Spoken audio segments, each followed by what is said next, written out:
What's up, guys? Today I'm going to be speaking about vectors. So there's two main components in physics. There are vectors and scalars. To start, a vector is an object that has magnitude and direction, but a scalar just has magnitude. It's missing the direction aspect.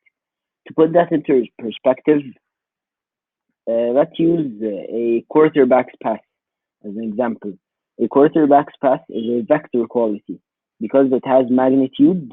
Obviously, the power the quarterback puts into the pass that depends on the distance he wants to throw the ball, and then direction where he wants to throw the ball.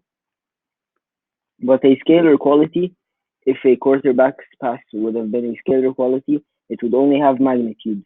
So direction wouldn't be important. For example, if he's trying to throw to his wide receiver, if his pass was a scalar quality, he would put just the amount of power into for the ball to reach the wide receiver, but distance direction would not be important. Okay, so there's two different ways to resolve vectors into its axial components. There's algebraically and graphically. So we have the problem here, 200, it's a vector, 250 kilometers at 30 degrees north of west.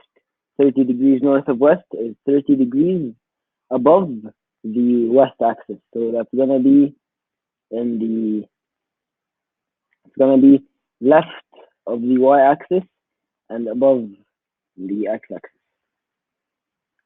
So now we're gonna start. We have here's our vector, 250 kilometers, and here's our angle. And what we're trying to solve for is v of y, vy, and vx. So this is the horizontal component, and this is the vertical component. So we're going to use trigonometry. We have 30 degrees, that's our given angle. Solving for v of y, for vy, we're going to use sine of 30 because sine is opposite over the hypotenuse. That's going to give us sine of 30 times 250 kilometers, which is the hypotenuse. That's going to give us 125 kilometers. So Vy is 125 kilometers. Same goes for Vx, the horizontal component of this vector. We're going to use cosine because cosine is adjacent, this adjacent over hypotenuse. Cosine of 30 times 250 kilometers equals 216.5 kilometers. This is a very simple method. There's no real margin for error. If you use wrong numbers or a wrong process, your answer will be incorrect. There's no maybe in this, unlike when you're finding the two axial components graphically, which I'll move on to next. So finding it graphically, first of all, you're gonna have to have a scale. So here the vector is 250 kilometers. I'll use 1 centimeter for 50 kilometers, and that's gonna be 5 centimeters. 5 times 50, 250 kilometers. We're gonna draw that, and then of course 30 degrees north of west. 30 degrees, use the protractor. We'll find that. And from here, it's very simple. This should take less time, but when you're solving this method, you shouldn't rush through it, and you should make sure all of your numbers and your measurements are correct, because there's no margin for error. If one measurement is incorrect, your whole answer will be incorrect. So Vx, the horizontal component of this vector, measure it. It's 4.4 centimeters times 50 kilometers. That will give us 220 kilometers. Comparing that to our previous slide when we used it algebraically, 216.5 kilometers, pretty close. Then Vy, the vertical component, measured it. It was 2.5 centimeters times 50 kilometers, 225 kilometers. Comparing that to when we solved it algebraically, spot on, we got 125 kilometers.